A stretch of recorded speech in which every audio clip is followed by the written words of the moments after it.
If New Orleans Saints quarterback Derek Carr really wanted to test the market, the New Orleans Saints should have let him. We got all of that and a little bit of lagniappe for you on today's episode of Locked On Saints.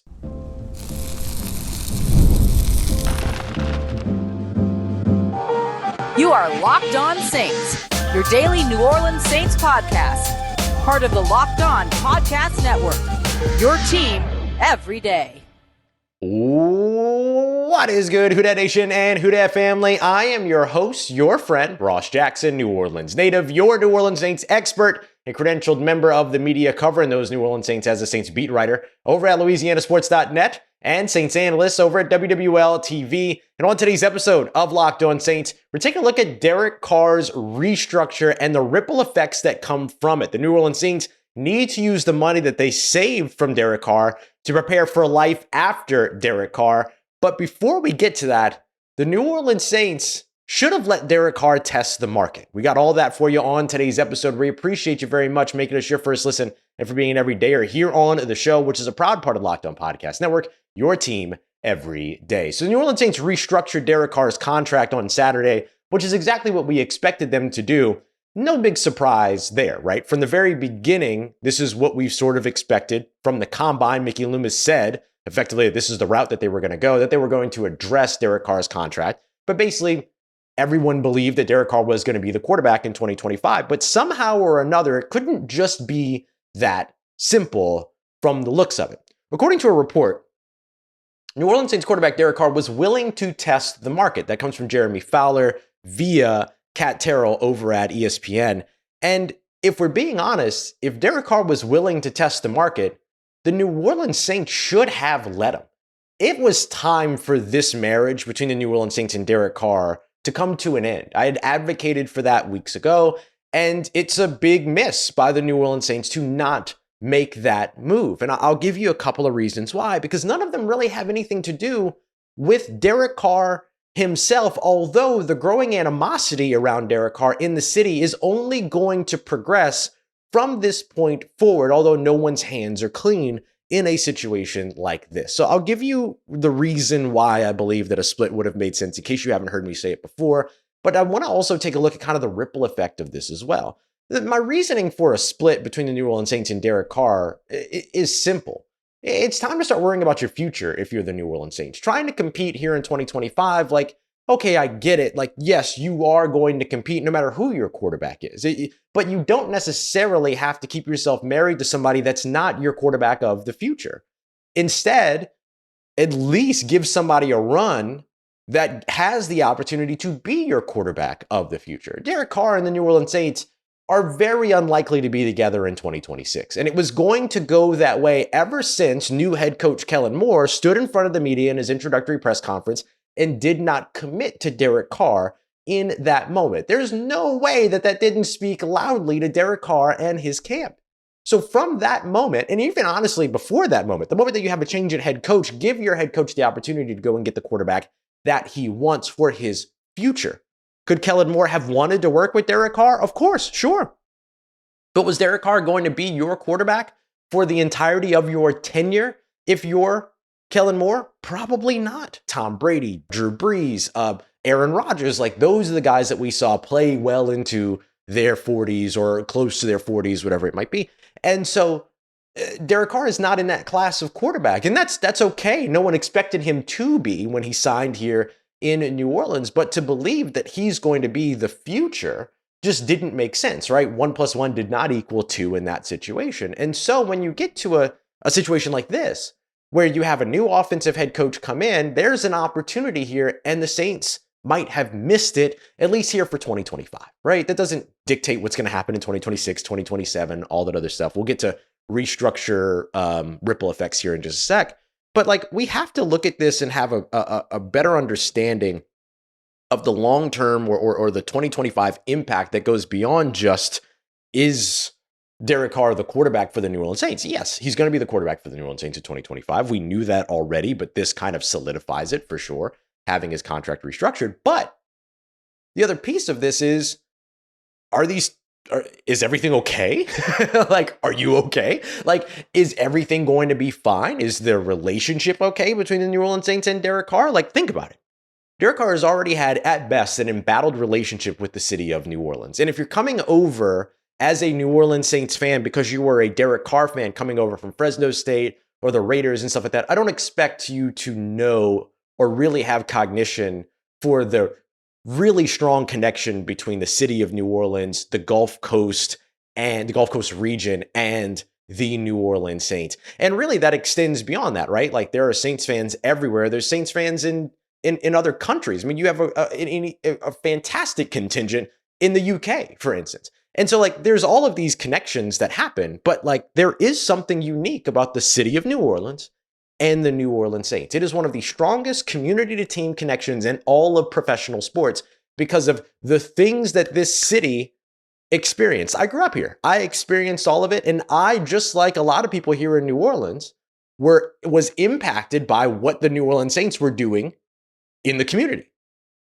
giving people hope on television, right? Just something to do on a Sunday while they're displaced, right? And the Saints themselves are displaced as well, out there competing, playing in, Death Valley and all this other stuff, right? Like all of these things that were going on, people found solace in what was going on with the New Orleans Saints. And of course, the peak rise of the New Orleans Saints happened after the city experienced one of its worst tragedies in its history. And so the connection between the city and the team, the franchise, is very, very strong. And so when you're a guy like Derek Carr that has been MIA during Super Bowl week, that was MIA during Mardi Gras, and you might say, well, maybe he's not a Mardi Gras guy and all this stuff. Like, I get all that, but like, there's literally a parade in which Saints players uptown are throwing beads and are a part of it. They're on there. You saw Blake Groupie and Eric McCoy and Rashid Shaheed and several others all be a part of that. Where was Derek Carr? And so I think there's that piece of it, right? The lack of embracing the city that I think has already created some turmoil or animosity between like the fan base and Derek Carr and their outlook on him. Then you add on top of that, now this report of Derek Carr potentially being willing to test the market, which now gives the impression that he doesn't want to be here anymore, but the New Orleans Saints restructure him, and now he's here in New Orleans. So you're now effectively stuck in a situation that it sounds like you didn't want to be a part of, and the city is not going to take lightly to that, right? And on top of all that, like not taking a pay cut and all those other things, I don't have an issue with him not taking a pay cut. I wouldn't take a pay cut. I wouldn't expect him to take a pay cut. There's no reason to do that. But I mean, on top of all of it, like, even though I don't blame him for not taking a pay cut, doesn't mean that everybody doesn't blame him for not taking a pay cut, right? So like everybody's going to look at these things and it only exacerbates what has been a growing issue, which is a lack of embrace for the city. And now there's an indication that he doesn't want to be here, but has to be here because the New Orleans Saints restructured him. And now he is in a situation in which he is the starting quarterback for 2025. Doesn't sound great. Doesn't sound great. We'll see exactly how it all goes. But for the New Orleans Saints, their focus really needs to be what happens after Derek Carr with the money that they made keeping Derek Carr. I'll explain what I mean here in just a moment as we continue on with today's episode of Locked On Saints, part of Locked On Podcast Network, your team every day. This is a message from our sponsor, Intuit TurboTax. Taxes was waiting and wondering and worrying if you were going to get any money back, then waiting and wondering and worrying some more. Now, Taxes is matching with a TurboTax expert who can do your taxes as soon as today, an expert who gives your taxes their undivided attention as they work on your return while you get real-time updates on their progress while you focus on your day. An expert who will find you every deduction possible, who'll file every form, every investment, everything with 100% accuracy, all so that you can get the most money back guaranteed. No waiting, no wondering, no worries. Now, this is Taxes. Get an expert today at TurboTax.com. Only available with TurboTax Live full service, real-time updates only on the iOS mobile app. See guaranteed details at TurboTax.com/guarantees. Today's episode of Locked On Saints brought to you by friends over at FanDuel, America's #1 sportsbook. March Madness is here, and FanDuel is giving you a chance to get in on the action like never before, especially right now for new customers, because right now new customers can get $200 in bonus bets when your first $5 bet wins. That's $200 100 extra bucks to use on everything from buzzer beaters, Cinderella stories, and even cutting down the net. You can find it all over at FanDuel.com today. My recommendation is you take $5, you put it on a heavy favorite, your first $5 that you're betting, put it on a heavy favorite. That way you got a better chance of winning that bet and getting that $200 in bonus bets. I love picking the favorites in a situation like this. Wichita State, 11.5-point favorites up against Tulsa later on today. A perfect line to get in on for your first $5 bet for your chance at $200 in bonus bets. So visit FanDuel.com and get ready for all the college hoops action all tournament long. Let's get it, Who Dat Nation. The New Orleans Saints should have let Derek Carr go out there and test the market, but instead they restructure him and could potentially save up to $31 million, $30.996 million. We'll call it what it is. Let's break down what the New Orleans Saints should do with that money. Look, I could sit here and say, and I've said before, I'm not usually like a hindsight guy, but this felt like this was a recent enough report, right? This Jeremy Fowler report that Derek Carr actually would have been willing to test the market, that it was worth kind of digging into. And so what I want to focus on now is what the New Orleans Saints, not what the New Orleans Saints should have done, but instead what the New Orleans Saints can do and should do moving forward.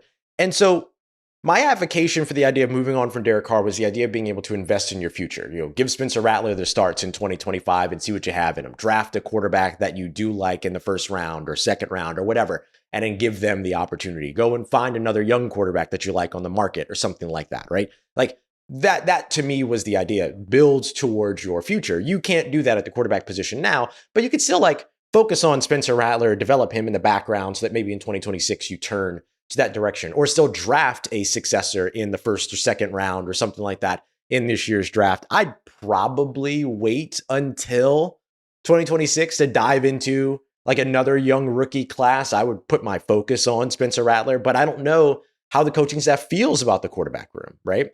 So with that in mind, what can the New Orleans Saints do now to build for their future after Derek Carr? Because if it's true that Derek Carr was willing to test the market, and the embattled relationship between him and the city of New Orleans and all this other stuff, there's a chance that he's not going to be here in 2026. And in fact, I would imagine he doesn't want to be. There's no way there's not a rift between the team and the team, right? And they'll play nice in 2025. That's all fine and dandy. But what do you do to be ready for days after Derek Carr? Well, if the Saints opened up $31 million, $30.996 million of salary cap space, and then now they have another couple of moves. They can open up another over $14 million by restructuring younger guys like Cesar Ruiz and Carl Granderson, as well as Pete Werner. They can save additional funds by moving on from some players. They can approach Cam Jordan and Taysom Hill for roster cuts. That's what I would expect them to do. They're about $8 to $10 million over the salary cap here.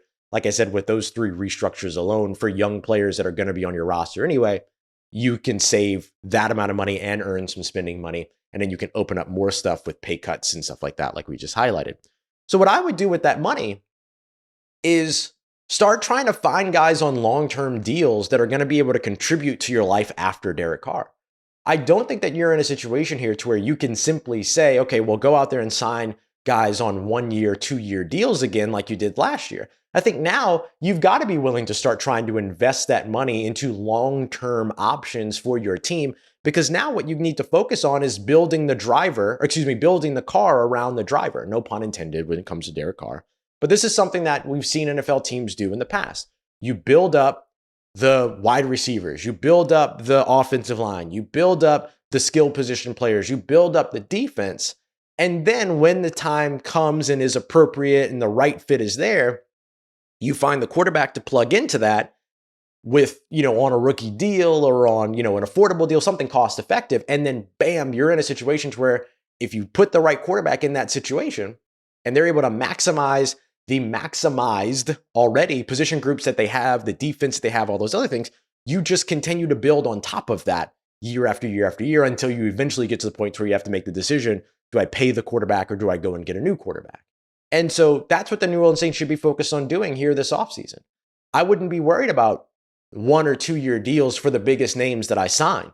For the biggest names that I sign, I'm signing 3, 4, 5 year deals. I'm kicking the can down the road now, knowing that I've got $50+ million open of salary cap space in 2026, and then I've got over $200 million of salary cap open in 2027, and then the salary cap will only continue to rise from there. Now, of course, with every signing and with every restructure, and next year with every release, every cut, all this other stuff, those numbers are going to change. So you have to be ready to plan for that. Like the Saints will be over the salary cap again, more than likely going into 2026 by the time that all is said and done. It's very possible. Or they'll be on the borderline of in the black, but not having a lot of money to spend. So they might still restructure some contracts in order to get there. But that's okay, knowing that you can backload contracts into 2027, 2028, and 2029, right? You 2005 to 25, 26, 27, 28, 29. Yeah, so you could backload stuff all the way in on a 5-year deal into 2029. And so void years, you can only extend signing bonuses for 5 years. That's why I was counting that, sorry. And so I think that's what the New Orleans Saints focus needs to be this offseason, is starting to find those players that become cornerstones or building blocks, right? It could be either one. It doesn't necessarily have to be starters, can be quality depth as well. But cornerstones and building blocks that end up taking them into their post-Carr era without it having to be a scramble when Derek Carr leaves, where not only you're trying to figure out the quarterback, but you're also trying to get this wide receiver and that wide receiver, and you're trying to build this defense and build that, offensive line and all this stuff. No. Start that process now. That way, when you have to answer the question of quarterback later, you answer the question of quarterback. It's not a simple task. I almost said simply, but better to only have the one big question mark to answer and a few smaller question marks to answer than several big question marks. So what happens with Derek Carr moving forward if the New Orleans Saints and Derek Carr do indeed split in 2026? You probably designate him as a post-June 1 cut, especially if you're already in the black when it comes to the contract, or excuse me, when it comes to the salary cap. So if you're already in the positive and you can restructure some other younger guys, and look, you're going to build up some extensions, Rashid Shaheed, I imagine, Chris Olave, I imagine, either a 5th-year option that you can restructure or whatever it might be. Like there will be these little things that you can do to be able to build and make some money while also retaining talent. But when it comes to Carr, what you're probably doing is designating him as a post-June 1 cut, because he's going to come with a $69 million cap hit in 2026. So if you designate him as post-June 1, before the 5th day of the 2026 year, that's a really important date because another $10 million becomes guaranteed at that point for 2026. So you don't want to turn it into a full $69 million dead cap hit. And so what you do is you designate him post-June 1. You get charged, I think it's like $19 million in 2026, and then it's $40 million in 2027. And that doesn't even scratch like the biggest single year cap hits or dead cap hits from guys like Russell Wilson and Tom Brady. Well, I guess it's a little bit over Tom Brady's, but these other guys that you've seen the Saints or other teams move on from, the Saints can replicate that and be okay at quarterback at that point. So, or in the dead cap situation, because it's a quarterback at that point, like it's logical, it makes sense. And so I think that's what they're going to do come 2026. We'll see how things go. I don't expect any kind of like trading him before the trade deadline or anything like that, especially with the restructure happening. But man, look, if worse comes to worse and everything like that, and he ends up injured again or anything like that, like invest in the young talent, like see what you got for your future, because your future post Derek Carr is going to come here and get here very, very quickly, I imagine, following that 2025 NFL season. So there you go. There's my thoughts on the restructure, why the Saints should have let him test the market, what to do now that you've made the money, and what happens next with Derek Carr going into 2026. We'll see how things go, but this could be a very, very interesting offseason and an even more interesting 2025, depending upon the temperature in the room anytime that Derek Carr and the New Orleans Saints are in the same place. We appreciate you very much, as always, for being here with us, making us your first listen. For your second listen, go and check out Locked On NFL Draft. Get ready for that NFL Draft coming up. And of course, we'll be back with you tomorrow, Mock Draft Monday, taking a look at more of this Derek Carr conversation in the process. What if the New Orleans Saints decide to draft a quarterback in the first or second round? I'll do 2 different 4-round mock drafts for you, in which we take one quarterback in the first round, take another quarterback in the second round, see what that looks like. We appreciate you very much, as always, making us a part of your day, part of your routine, for saying yes to me in the show. If you see me, please say hi. And if you need anything else around your New Orleans Saints in between these episodes, make sure you follow me on your favorite social media at Ross Jackson, NOLA. Hit me up. Learn how the family's doing them, know how you living. Let me know how you're momming them. And trust Who Dat Nation, I'll holla at you.